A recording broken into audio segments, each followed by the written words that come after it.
এই ট্রান্সফরমেশনগুলো আমরা কীভাবে নিই এটা আসলে কোয়েশ্চেন হওয়া উচিত না, এটা নিতে হবে, কারণ দিস ইজ দ্য টাইম।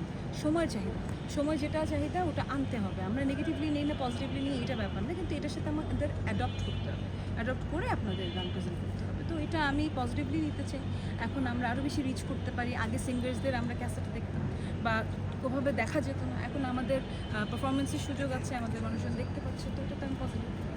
তো কোন মিডিয়ায় আসলে আপনি স্বাচ্ছন্দ্য বোধ বেশি করেন, ফিল্মের গানে, অডিও, নাকি এখন যে মিউজিক ভিডিও ট্রেন্ড? আমি আমার বললামই তো যে গান ভালো লেগে গেলে আমি কমফোর্টেবল। অ্যান্ড আমি তখন এটা কোনো ব্যাপারই না যে এটা কিসের জন্য, এটা ফিল্ম না নাটক। অনেকে বলতে পারে যে আপু এক ধরনের গান একই জায়গায় করছেন, না আমি নাটকেও গান করছি, ফিল্মেও করছি, অ্যান্ড আমি নিজেরও অডিও করার চেষ্টা করছি। তো ভালো গান লেগে গেলে সব জায়গায় কমফোর্টেবল। সিনেমা ডেফিনেটলি সবচেয়ে চ্যালেঞ্জিং, সবচেয়ে ইন্টারেস্টিং, আমারও খুব টানে, কিন্তু ভালো লাগে সব কিছু। তো এই যে একটা কথা বললেন নিজের একটা অডিও, মানে সেই ক্ষেত্রে কি আপনি কি অডিও মানে না না না, কোম্পানি না, আমাদের যে নিজস্ব চ্যানেলস থাকে, আমরা নিজেদের ভালোবাসার কিছু গান ওখানে রিলিজ করার চেষ্টা করি। তো যেগুলো আগে সিঙ্গেলস, যেগুলো ক্যাসেট হতো, অ্যালবাম হতো, এখন তো সিঙ্গেল রিলিজ হয়। তো আমরা চেষ্টা করবো আমি চেষ্টা করছি আমার কিছু পছন্দের গান আমার চ্যানেলে প্রেজেন্ট করি, যেটা আমি করেছি। আমি আর মুজাক জানুয়ারিতে আমাদের একটা খুব সুন্দর গান এসেছে, গানটার নাম মিনতি। তো আপনারা সবাই ভালোবাসছেন, তো এরকম কিছু কাজ করার চেষ্টা আছে।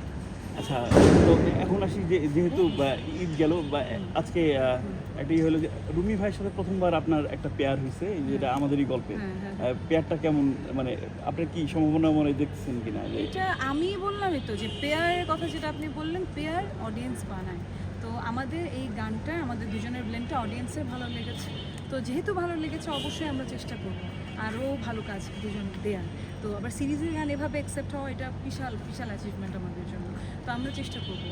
সম্প্রতি আপনার ফিল্মের একটা গান, রাক্ষস সিনেমার একটা গান খুবই মানে ইভেন মানে পার্টি সং হয়ে গেছে। ওই গানটা একটু শুনি, বিহাইন্ড দ্য সিন। বিলেত রাজা আমি স্টেজেই গাবো, আমি আগেই বলেছি। বিলেত রাজার জন্য আপনারা যে পরিমাণ ভালোবাসা দিচ্ছেন, বিলেত রাজা সেই শুরু হয়েছিল ঈদ থেকে। পয়লা বৈশাখে ইউনিভার্সিটির ছেলেপেলেরা যেভাবে ফ্ল্যাশ মব করছে, সব কিছু মিলিয়ে আমার তো আসলে মনে হচ্ছে আমি এখন ঈদ কাটাচ্ছি।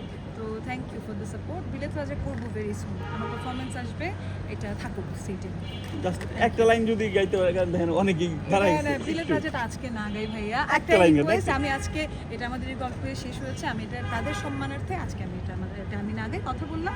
ভেরি সুন আপনাদের সাথে দেখা হবে, আমি নিজেই। আপু একটা কোয়েশ্চেন হচ্ছে, আপনার ফেভারিট দুইটাই হয়তো, মানে চাঁদ মামা না বিলেত রাজা, আপনি কোনটা প্রেফার না করেন? ভাইয়া, এইটা এমন একটা জিনিস, চাঁদ মামা না বিলেত রাজা, দুটোর অনুভূতি অন্যরকম, দুটো একরকম গানও না।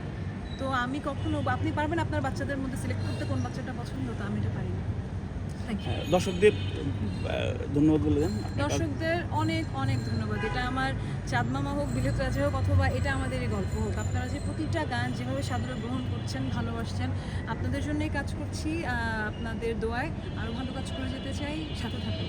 আপু আমার একটা লাস্ট একটা প্রশ্ন, এটা আমাদেরই গল্পের যে গান, সেটা তো ওটা নিয়ে বলার কিছু নেই। আপনার যে হামিংটা শুরু হয় যেখানে, ওটাই মানুষের কলিজা লেগে যায়। তো আমার যেটা প্রশ্ন, আপনি ওই শুরু থেকে আপনার হামিং থেকে শুরু করে শেষ পর্যন্ত নাটক প্রতিদিন দেখেন কিনা, প্রত্যেকটা পর্ব?